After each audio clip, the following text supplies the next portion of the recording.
plants and food processing plants or places where you have often kind of working people in an environment where there's high rates of recirculation, but also the spaces generally have higher air volumes and so forth. What do you think is appropriate there to mitigate risk?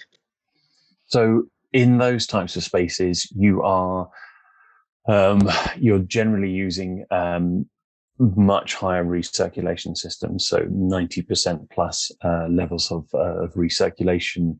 You're dealing with a lot of pathogens within that space. So again, this is potentially where a UV technology creeps into play.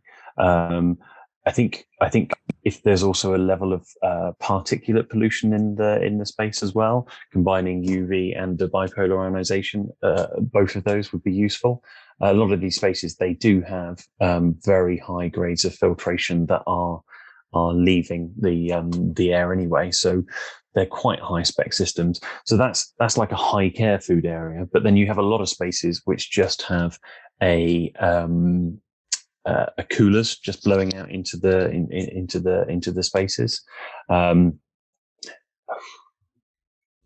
There's a possibility that you could deploy upper room UV in those types of environments, but either that or bipolar ionization in those types of environments. You can't put a filter on a cooler. It's the wrong type of fan to take that.